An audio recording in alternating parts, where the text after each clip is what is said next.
Unsung Murder Ballads is a true crime podcast, and as such, we will be discussing topics that are disturbing, graphic, and often violent in nature. So this is not for children under the age of 13. But you know this because you did start playing this episode. So here are some things you might not know about us. We are going to be critical of mistakes made by both criminals and law enforcement. We're going to express our views on things that you might not always agree with. We will occasionally go on an off-topic tangent. And we're going to use dark humor to express ourselves now and then. So if you're easily triggered, this might not be the podcast for you. However, if this is your cup of tea, then raise your pinky finger while you sip and join us for this week's horrific case, you sick bastards.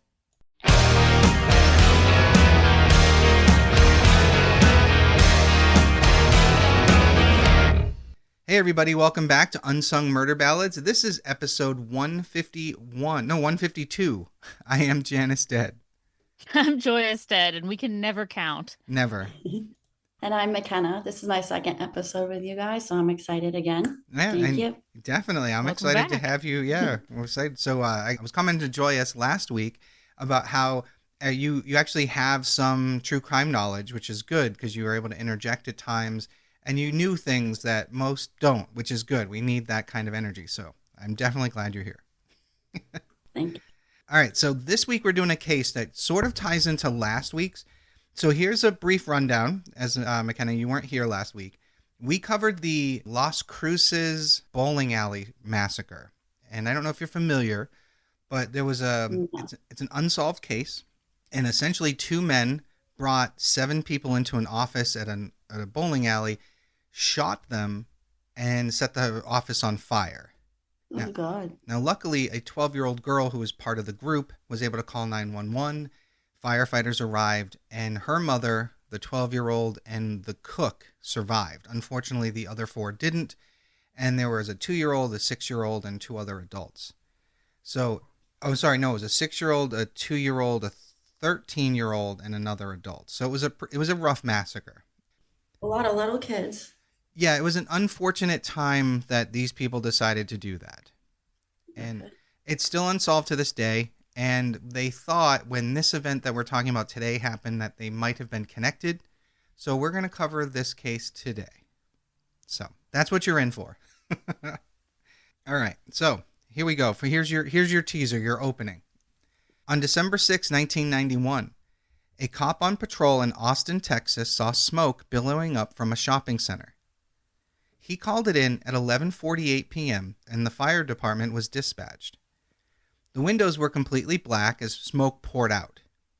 And unfortunately, this is kind of common in this particular business in the food industry for people to accidentally leave stoves on after closing and fires to break out. Oh, no. Yeah, it happens often enough. Yeah, which is sad. Yeah, that is sad. So I totally understand how it happens. I mean, you're working in a kitchen, you're working long fucking hours, and you're probably tired, and God knows I forget things at the end of the day. Exactly. And to be honest, I'm still in the food industry, in the restaurant industry, and in the last year and a half, I think I've left an actual stove top on, like one of the fires burning all night. Oh, my gosh. Oh Yeah. my God. Yeah, the opening manager messaged me and he was like, "Hey, this was left on." And it wasn't like fully on. It was just on enough. Luckily there was nothing on the stove, but still, like that's how these things happen. So, Yeah, to be honest with you, I one time forgot to do that in my own house, and my roommates were really mad. Validly. Very believe it. reasonably so. I believe it. I've left in my own place. I've left a pot of water over an open flame and forgot all about it to the point where the water evaporated and then the whole place smelled of burning metal. Oh my God. Someone get this group some Adderall, please. All right, so this cop that saw that, he was kind of hoping that that's what had happened, that maybe just a stove was left on it and that it was going to be no big deal. And firefighters arrived and they were kind of thinking the same thing, and they worked to put out the flames. Now later, one of the firefighters said that if they had known what they were getting themselves into when they were putting out this fire, they probably would have done things very differently. Interesting. I guess you'd never really know what you're getting into. when they entered, they weren't thinking about preserving evidence and that this might be a violent crime scene. They were thinking it was just a fire. So when they started going in, and this place was called, I Can't Believe It's Yogurt, right? Which is a very 80s, 90s thing. They were continuing to fight the flames, and something caught their attention. It was a human foot. Ew. Oh my God. It was charred and black, but it was definitely a human foot. So now they realize that they're not dealing with a normal fire. And they go over and they're moving stuff around, and they realize it's a burned body. And then they see a second body and then a third body. The bodies were female. Oh my God. Yeah, it was fucking brutal. They were all in the yogurt shop. In the back of a yogurt shop, to be exact. Not a meat pie shop or anything. You and the Sweeney Todd references. I'm sorry, just so much. It's relevant to so many cases. It's like, McKenna, have you ever seen Sweeney Todd? No, I was just going to ask who that was. Oh, man. it's a really dark comedy musical about a barber who starts killing people and the woman who's in love with him who starts cooking the people into meat pies, and then they get really, really popular because everyone loves the human meat pies. They don't know they're eating human meat, but they love them. It's such a good movie. It's got Johnny Depp and Helena Bonham Carter. It is so good. So good. Alan Rickman. Yeah, it's good. You have to watch it. If you're into this stuff, you've got to watch it. Yes. So as I said, they found multiple bodies. They were all females, and they were essentially stacked up one on top of the other, naked and bound. Ooh. This is the case of the Austin Yogurt Shop murders, which I've already said, but I like to do that little break. I do see the connection though of the arson, but not much else is similar. Well, there's the murder. There's the murder, and we haven't. Spoiler: they were all shot. Oh, okay, all right, yeah. So that's similar. There is some similarities, right? So earlier that day, on December 6th, 1991, 17-year-old Eliza Thomas got ready for work at her house. When Eliza got to work, she was met there by her friend and coworker Jennifer Harbison, who was also 17. So that night, it was just the two of them working. And their shifts were pretty short, from 7 p.m. to 11 p.m. Now, I don't know much about Texas, especially in the 90s, but two 17-year-old kids should not be in charge of anything until 11 p.m. Yeah, that's really late. Yeah, usually there's like laws. Yeah, I was going to say, where are the adults? The girls were confident that it would be a pretty quick close that night because Jennifer and Eliza had extra help. Jennifer's younger sister, Sarah, who was 15, and her 13-year-old friend, Amy Ayers, had been hanging out at the mall, and after the mall closed, the two of them were going to go to the yogurt shop and help them shut everything down. So there's now 4 teenage girls in this place. Yeah, not a good mix for what's to come. I should clarify that. Amy and Sarah had stayed in the back of the restaurant, the back of the shop, because they weren't employees and they obviously aren't in uniform. And the girls up front were all starting to put up the chairs. They were wiping down tables, cleaning out their machines, restocking napkins, the whole 9 yards. Now, shortly before close, a woman entered the shop and she was picking up some yogurt to take home to her husband. And when she entered, she kind of came to an abrupt stop. There were only 2 other customers in the shop that night at that time. And for whatever reason, they made her really uncomfortable. She would later describe this as 2 teen boys who were facing one another as they sat at a table.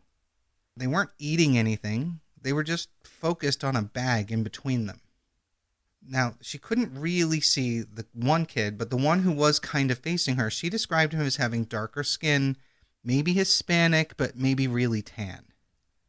Now, the other kid, he had his hand in that bag, and he was rolling something around inside that she described sounding like change or maybe marbles. Is he going to use that as a weapon? Well, my thought is, knowing what's coming, maybe they were bullets. Oh, yeah. Because you know how my brain was like, oh, they're going to play D&D. It's a bag full of dice. We should be so lucky. If only. She also remembered having the urge to ask the girls if they were okay alone in there with these guys present, but the girls seemed fine. She was watching them, they were chatty and happy, so she convinced herself that she was just being paranoid. Always go with your gut feeling. That's probably the number one message in this whole thing. Yeah. Mm. She decided not to say anything, and she got her yogurt and she left the shop. Now later on, another couple comes in. They entered while the girls were doing their pre-closing routine. They noticed two guys sitting at the booth closest to the cash register, but they didn't describe these as teens. They described them as men. So it's unclear if it was two different set of men or if it was the same boys and one of the two witnesses just got the ages wrong. Weird. So the couple said that when they walked in, Jennifer was out in the lobby cleaning and Eliza was behind the register. And we know that she was actually behind the counter, not just because of these witnesses, but because it was her register, like employee number, that was used to ring out the last few transactions of the night. So the couple, they get their yogurt and they sat down to eat instead of taking it to go, which is kind of an asshole thing to do right at the end of the night, just saying. For real. And the woman would later said that she was kind of eavesdropping on what the girls were talking about, which again, weird, but whatever, I guess. I guess there's nothing else to do in Austin in the 90s. She felt that the men at the table were also eavesdropping on the girls because they weren't talking to each other. They were just sitting there listening. And as far as she could tell, they weren't eating or drinking. So she really didn't understand what they were doing. Again, that's why I think it's weird behavior. Yeah, and it's why I think it's the same two people, not like two different groups. You know what I mean? The likelihood of two pairs of men or boys not being the same, it's just weird to me. So at 10:47, 13 minutes before close, this couple decided to leave.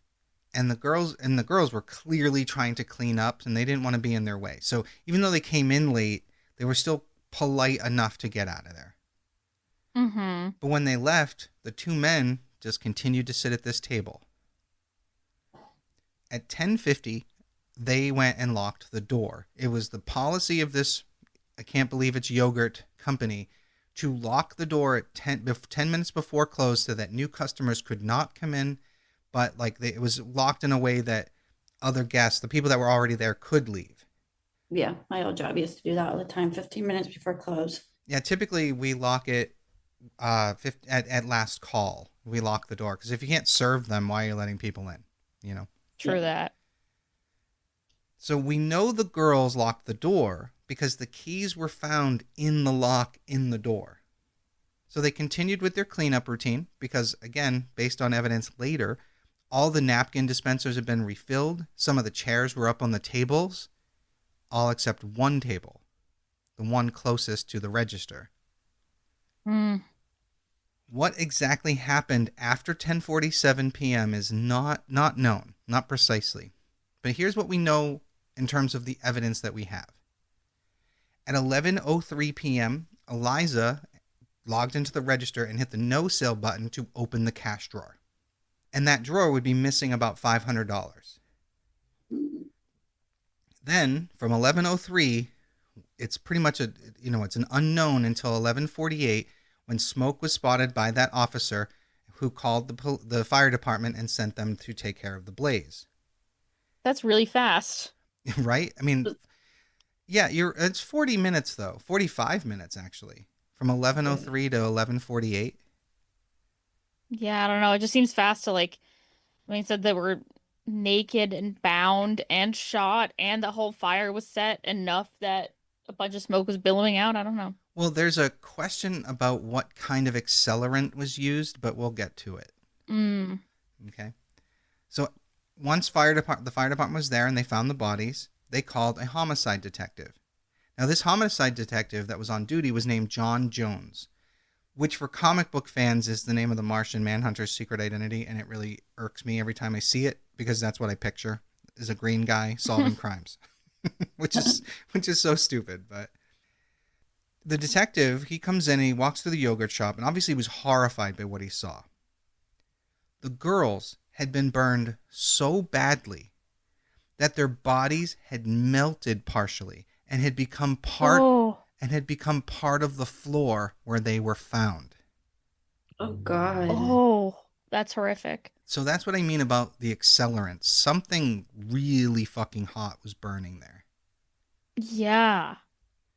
They were all found in the back of the store, and they were roughly stacked on top of one another and then set on fire. I wonder why he stacked them. Unfortunately, I don't have an answer to that. It's really weird. Like, it doesn't Yeah. make Yeah. sense. Why bother? Mhm. Unless it's part of a sick thing, because they are naked and there is evidence of a sexual assault, so which we haven't gotten to yet. But so maybe it was like a fantasy on his part or their part. Sick. Or Yeah. I don't know, when you set a fire like a normal fire, you stack a bunch of sticks on top of each other. Oh, so I don't know. are you playing devil's advocate? You're like, No, I'm just literally You- thinking. I'm just like, is it- human kindling. yeah, maybe that's more horrific, my imagination. Yeah, I don't right? know. You went to a really fucked up place. Wow. The Ugh, monsters where we I'm at. create. Yeah, for real. So Sarah was lying on the floor by the back door, and Eliza was laid on top of her and or right next to her, and then there was Jennifer right there as well. And one of the things that that comes up is maybe they were perfectly stacked on each other, but the water, the pressure from the water putting out the fire may have pushed them off partially. Mhm. So it's That makes sense. yeah, so it's unclear in terms of all that. However, Amy, the youngest, the friend of the sister there, she was not actually part of that stack. She was actually the furthest away, and she was more towards the entrance leading to the front of the store. She was probably trying to run away. That's my guess. She wasn't dead and probably tried to crawl out of that room. Yeah. Oh. So, and it's also possible that, and I mentioned this, that Sarah and Eliza were directly stacked on top of each other, but the velocity and pressure of the water had moved them off. And it's maybe even possible that Amy, the one crawling towards the door, was never part of that stack because she was the least burned out of all of them. She was also positioned on her stomach, and she was somewhat recognizable where the other bodies were black from being burned. Oh. She was the youngest of them, and that gave Detective Jones the first kind of indication that something was fucked up because there were signs on her of sexual assault. Right, I'm sure the other bodies you couldn't even tell. Right. Now, she was nude, and her legs were spread open, and someone had inserted an ice cream scoop inside of her. What the fuck? Oh, God. Fucking horrific. Awful. So before the girls were transported to the medical examiner's office for an autopsy, they performed rape kits right there on the scene. Now, this was against protocol, but the detective in charge was adamant that too much evidence had already been lost due to the fire and the water, that he didn't want to risk losing any more evidence by contaminating it as it moved in transport. Yeah, I respect that a lot. However, after a heated discussion with the ME, the medical examiner, they agreed and they administered those rape kits, because it was apparently really against protocol. Another mistake was made at the scene because the people that were there did not bother to swab any of the girls' bodies for any form of accelerant. So they don't know like what the fire was started with. Correct. Now, they claimed that they didn't feel the need to do that because they didn't smell any accelerant on the girls or the floor where they were found or the ligatures that were used to bind them, etc., etc., etc. The whole point of it is that it burns up. Right, but it's yeah, exactly. So they fucked up here. That's a big one. So, and while we're talking about mistakes, there were a lot of other things that weren't done. The crime scene tech on the scene, he had only processed one other fire before this one. So he No. didn't really know what he was doing. So this guy just started like brand new. This was only his second one. Yeah, the person that was supposed to be there to, like, the tech to investigate the fire, this was only the second fire he'd ever covered. They should have chosen someone else. You think? Right? Like maybe he shouldn't be investigating fire murders. Yeah, like, oh, I've only ever done a campfire that got out of control, guys. Sorry. Right? For real. No one dusted the bathroom for fingerprints. Everyone that was walking around didn't have anything over their shoes or boots to protect the crime scene. They didn't even bother to keep or check the lock on the back door, checking to see if maybe someone had tampered with that. They didn't save Mm. they didn't save almost any of the materials found in the back with the girls. So, yeah, they fucked up hard. Yeah, this is really like crime scene investigation 101. It reminds me of the Burger Chef murders where the police let them clean the restaurant and Yes. open for the day. Exactly. So the medical examiner's office was able to confirm that at least some of the girls had been sexually assaulted and that they'd each been shot in the head with a .22 caliber. Ugh. However, Amy's body was a little different than everyone else's because she had been shot twice, not once. She was shot once in the side of the head with a .22 caliber weapon and a second time in the neck with a .38 caliber weapon. Oh, so there's two different weapons. Correct. Yeah. And there were two people sitting at that table. She also had bruises under her chin, indicating that she had been struck or something had been heavily pressed into her chin. And she had also been strangled before she had been shot. Jesus. Yeah. That's why I think she got the worst of it. I think she was the one, whoever this asshole, this asshole took out his fantasy/aggression on her. Right. And again, considering the amount of time to have done all of that. 45 minutes is both a long time and not a lot of time. Mm-hmm. Obviously, this is a really gruesome scene, and it baffled investigators. They were asking themselves, was this a robbery gone wrong, or were these girls targeted and the $500 that was taken out of the register done as more of an afterthought? Right. However, I think that's it. well, the investigators weren't really comfortable with either of these two scenarios. Mm-hmm. So the police did try to hold back as much information as they could from the public. They didn't want them to know about Amy's bruises or how many times she had been shot or about the ice cream scoop. They even kept what the girls were bound with a secret from the public, or how much was taken. Wow.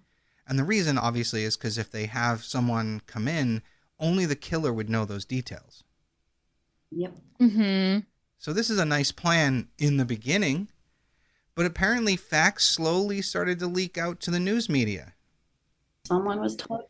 Well, it's the crazy part about that is, and I don't know if this is an exact thing or if someone was just giving an example during an interview, but they were saying that one of the people that worked at the police department was apparently sitting there blabbing their mouth to their hairdresser. And then that hairdresser said something to someone who said something to someone, and the next thing you know, it's everywhere. Oh. Which is so stupid. Like, keep your mouth shut. For real. Especially in that job area. You Right? got to. Yeah, law enforcement, you should not be saying anything. Yeah. Have some fucking discretion. So as always, there were a lot of people who showed up to confess to this crime. What? Yep. People were just confessing to having done it. I wonder why. People are fucked. I really have no answer. Some people just want to insert themselves into things like this, but I can't imagine confessing to a crime you didn't commit, like voluntarily just going in and being like, I did this, when you didn't. Well, I guess there are people who voluntarily did this crime, right? Well, yeah, but... So one by one, Detective Jones would interview them and realize that their account didn't line up with what happened, and those individuals would be eliminated from the suspect pool. Problem was, the pool of suspects was growing faster than they were able to eliminate people from it. That's insane. How many people are confessing? At one point in the investigation, there were over 350 suspects. Oh my gosh. What Yeah. the fuck? Sometimes I always wonder if like homeless people do that just because they need a place to stay. So they'll like confess to like anything that they hear. And a free I always think meal. about that. Yeah, I can see that. They're like, the 3 hots and a cot, I'm there. Yeah. Right? So a week into their investigation, one lead finally jumped out at them. a 16-year-old boy named Maurice Pierce was arrested near the mall with a .22 caliber gun, which is the exact gun the police were looking for in the yogurt murders. When he was questioned about the crime, Maurice told police that he knew who killed the girls and pointed them at a friend of his. What the fuck? This is a weird case, man. I mean, it wouldn't be us if we weren't covering the weird ones, right? That's true. He claimed that his friend, a 15-year-old named Forrest Welburn, had borrowed that gun that night of the murders and that he was the one who killed the girls. So, Borrowed the gun that the guy was holding. Like he's like, correct. this gun, yeah, my friend borrowed it. Yeah, this gun, my friend borrowed it the night they were killed, and then he gave it back to me. Exactly. Nothing sus there, right? Oh, yeah, and I knew he did this, but I was like, yeah, give me the gun back. No problem. No problem. Yeah. So police brought Forrest in for questioning to hear what he had to say about Maurice's statement. And when they spoke to him, Forrest swore he had nothing to do with the crime. He said that the night of the murders, he was with Maurice and two other guys, a 17-year-old named Michael Scott and another one named Robert Springsteen. And, you know, Michael Scott is the name of the guy on The Office, so it distracts me too. It distracts me too, yes. Yeah. I think it'd be really funny if he behaved like him the whole time he's being interviewed. That'd be hilarious. President Mike. So Forrest is telling police that all four of them, these four boys, had actually stolen a car and gone to San Antonio, Texas, the night of the murders. They are just confessing to anything and everything. Well, I have to say, if I was accused of murder, I would admit to stealing the car to prove I didn't murder somebody. True, it's a good alibi. Right. So here we are. We have Forrest denying the accusation, and you have Maurice pointing the finger at Forrest, but neither of the details of their two stories are matching up at all. Deeply sus. The only thing that potentially tied either of them to this case was the fact that Maurice was carrying a .22 caliber gun. So the gun was tested, and it turned out that the ballistics didn't match the gun that was used at the crime scene. What? Welcome to the world of the yogurt shop murders. It's only going to get... Oh, this is weird as fuck. So Maurice and the three other boys were just another set of names that John Jones here decided to scratch off his list of suspects. There was eventually a very lengthy and specific profile made of the perpetrators by law enforcement that went like this. And I'm going to read quite a bit, but I'm not going to read the whole thing. That's how fucking long this list was, this whole profile. They said there were at least two men. One of them had a dominant personality. Both men were both white and in their teens to late teens to early 20s. The dominant. Didn't someone say they were one of them was Hispanic? That's what. Yeah, I was just. Exactly. That's what one of the witnesses says, but this profile says they're both white. Right. The dominant one had pushed the crime forward, and it's likely that while he was in school, he was an underachiever, probably resents discipline, and has an explosive personality. They also said that this one gets angry easily and is even worse when he mixes it with drugs and alcohol, that he likely gets involved in physical confrontations, but only when he feels he has an advantage. They also said he was probably unemployed or has a menial job, but has a history of changing jobs a lot. He probably still lives with his parents. He probably frequented the I can't believe it's yogurt, and that he had a criminal record and was likely abusive to women. Now this list keeps going. This isn't like I don't get it when they do this and they're like, we're just gonna make all these assumptions based on the crime. And maybe it is like data based, but it's weird. Agreed. I don't know how like they come up with all those characteristics when they have no idea who the person is either. I was like agreeing. Yeah, it's probably some like they're checking off things on a database somewhere that usually this is the case. But this one was so long, it didn't make sense at all. And it covers way too many people, in my opinion. Yeah, I could like cross over to so many different. Right, like some of those things that they had listed apply to me. So Yeah, you're not a killer. well, that we know of. Yeah. So more weeks passed which turned into months and then years.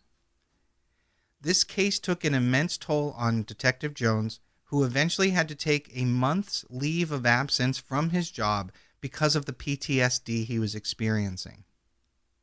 Oh, wow. It took nearly 8 years before they would get a new development. Holy shit. 8 years. I can't imagine being the parents of these kids. That's what I was just thinking. In 1999, an officer named Hector Polanco was the new lead investigator on the yogurt shop case. When he looked at the case as a whole, the same thing kept jumping out at him. Those 4 teenage boys. Now, in his gut, he felt that they had something to do with the crime, and he was going to prove it. He then reinterrogated them, pressing them for hours at a time. Now, Maurice and Forrest held firm that they were not involved. But the 2, at the time, 17-year-olds, who were now 26-year-old grown men, they weren't as strong and confident in their stance of, I never had anything to do with this. Interesting. They don't have their young audacity anymore. So when Michael Scott was interviewed, he started off by saying he had no idea what happened to those girls, but that his memory was terrible. So detectives... Why would you mention that? Well, detectives, they heard what they wanted to hear in that statement. You know, having no idea what happened and having a terrible memory is not saying that you didn't do it. Precisely. Always what they say. They don't know. They don't remember. Right. Detectives decided that it was their job to help him remember what happened. And hour by hour, they broke him down. They eventually... Okay, well, are we planting false memories now? Oh, yeah. Some people do that on purpose, like the police. Yep. Mhm. They want somebody. So hour by hour, they broke him down, and eventually they got him to admit that he had cased out the yogurt shop earlier and that he was outside the shop when everything went down. Whoa. He said that it was Maurice and his other friend Robert who were inside. And after a few more hours of interrogation, Michael put himself inside the store and holding a gun. Okay, so this is a completely unreliable testimony. Exactly. Mm-hmm. At some point in the interview, Michael told police that he thought he needed a lawyer, but they didn't exactly stop questioning him. What they did was they left the room, and when they came back, they started questioning him again, and he kept talking. Police would later say that they thought he was only thinking about getting a lawyer and not actually asking for one. Do they have a recording of that? Maybe, Nope. but you know how it goes. Sometimes they edit those things for the juries. Oh, absolutely. Yep. After 7 hours of being interviewed, Michael was admitting to having the gun and being the one doing the shooting at Robert's command. Okay, so this is literally completely unreliable. This is useless. I was just going to say, he said he was outside, and then now he's inside. And now he's Now the he's shooter. doing it. Yeah. Then one of the investigators brought a revolver into the room to help Michael remember, and he suddenly jabbed something up against the back of Michael's head. The investigator said that it was just his finger and it wasn't really the gun, but it's, still a terrifying tactic that I'm sure contributed to this confession, right? So they kept pressing Michael for details. Those secret details that they had been holding back that only the killer would know. Mm-hmm. And as we've seen before, police kept directing Michael down the path until he said the words they were looking for. And there's literally a whole thing here where they're like, he's like, well, maybe they were tied up with this. Like, oh, no, it wasn't that. Well, maybe it was this. Well, no, you're not telling us. At one point, he literally says to police, maybe we tied them up with napkins. He's literally just like being tortured psychologically. Yeah, he's trying to tell them what he thinks they want to hear. Yeah, this is fucking useless. It's gonna get thrown out in court. At least I hope. Just wait. We're getting there. Is this gonna be another unsolved one? Are you gonna kill me again like this? Oh my god. You know I love you, Joyous. After 20 hours, Michael finally confessed. 20 hours. That's so long. That shouldn't be a thing. I have been awake for 20 hours straight, in the military, but yeah, after 20 hours of no sleep and probably not a lot of food, I'd probably admit to just about anything as well.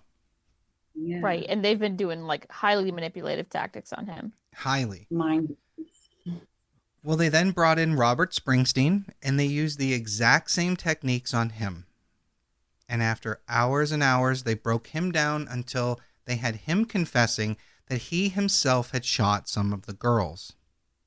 Now, most of Robert's and Michael's confessions lined up, and that was because they were being led down the same path by the same cops.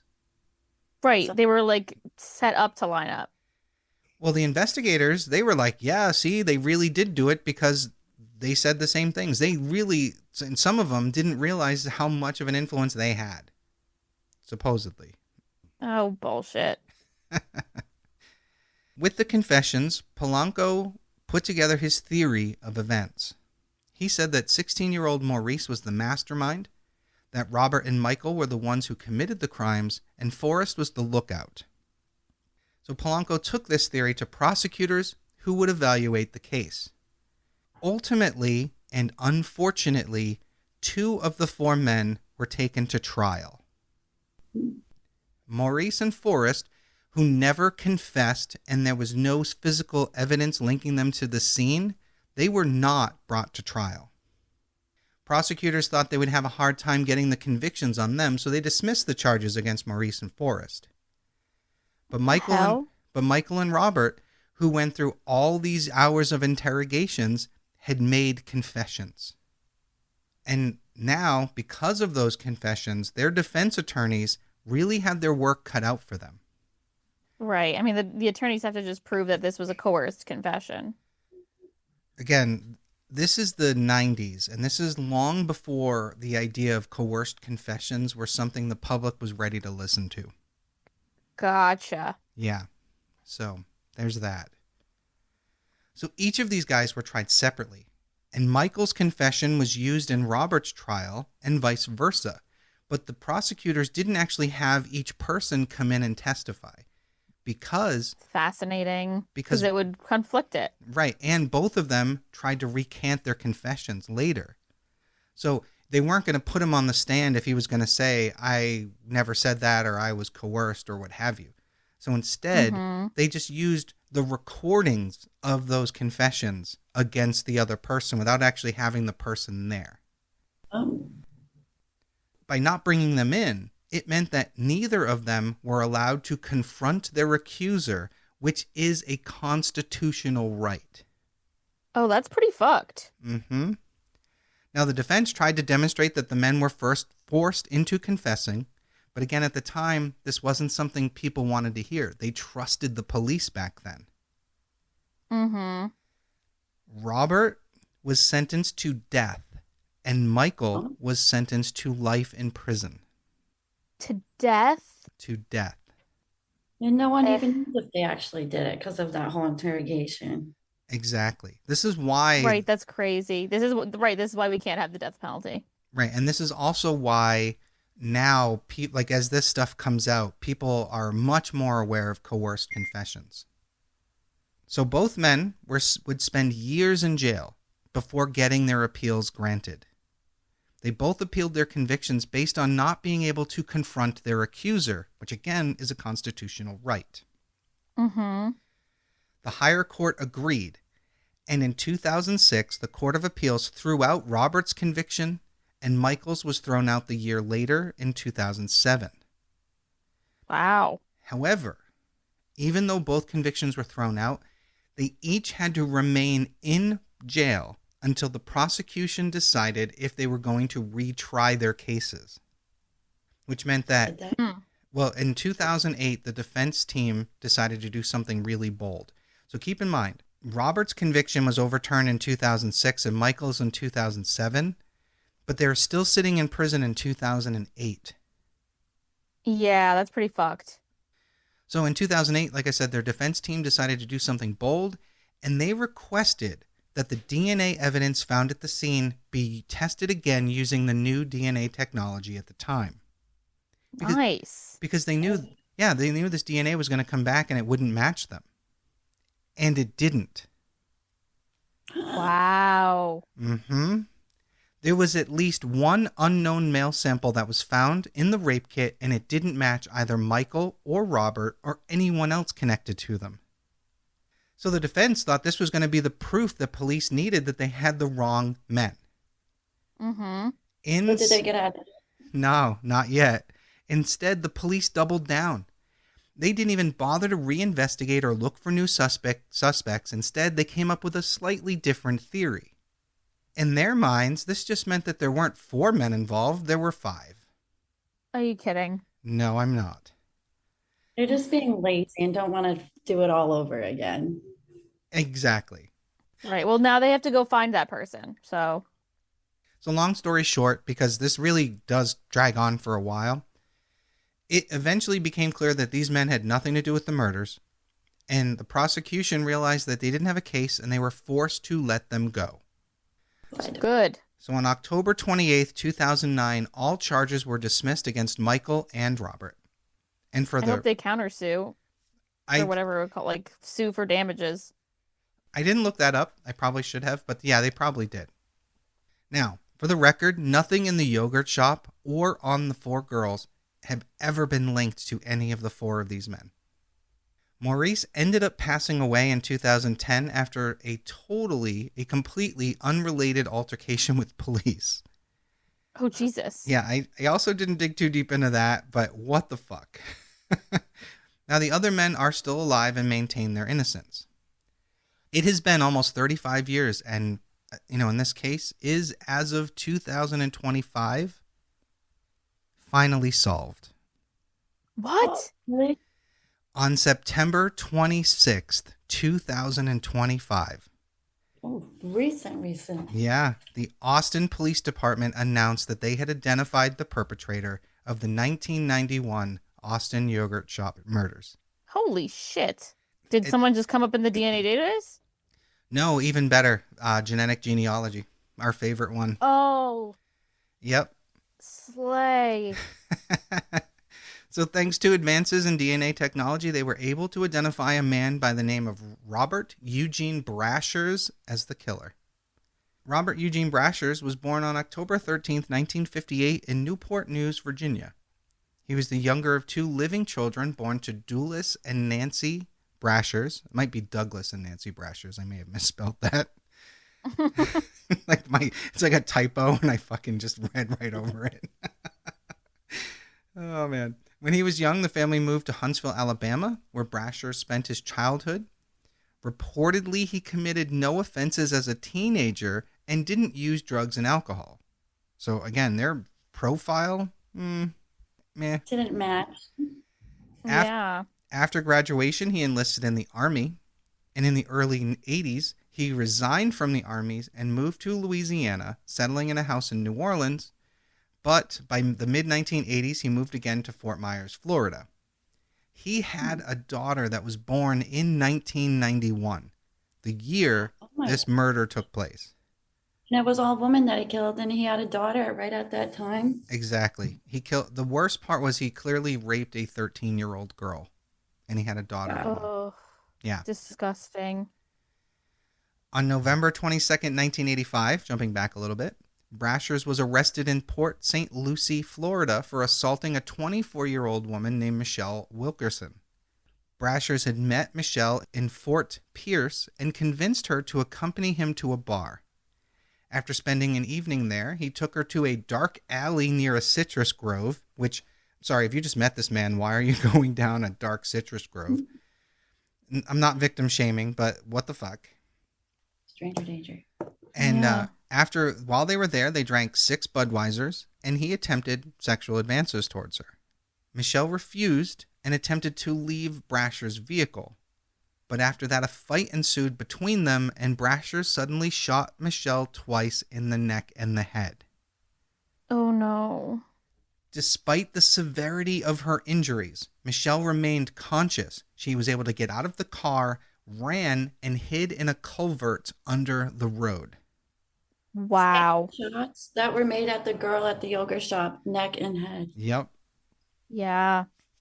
Having lost track of her, Brashers went to a nearby beach. He drove to a nearby beach where he threw the gun into the sea. When he attempted to leave, however, his truck was stuck in the sand, causing him to have to start walking in search of help. During that time, Michelle made her way to a nearby apartment building where she received medical attention. She called the police and described her assailant and his vehicle. And minutes later, Brasher was apprehended while wandering the beach and charged with attempted first-degree murder, aggravated battery, and using a firearm during the commission of a crime. Oof, yeah, I got him right away with that one. Well, and that's just it. This is 85, so this is before the yogurt shop murders. He was convicted and sentenced to 12 years in prison. But if you're doing the math, you know where this is going. He was released from prison on good conduct on May 4th, 1989. Oh, That's very short. Yeah. It is crazy how you can go from 12 to 4 years. Obviously, after his release between 1989 and 91, he committed the yogurt shop murders. He then moved between South Carolina, Tennessee, and Georgia, and on February 18th, 1992, he was arrested in Cobb County, Georgia for grand theft auto, unlawful possession of a weapon, and theft.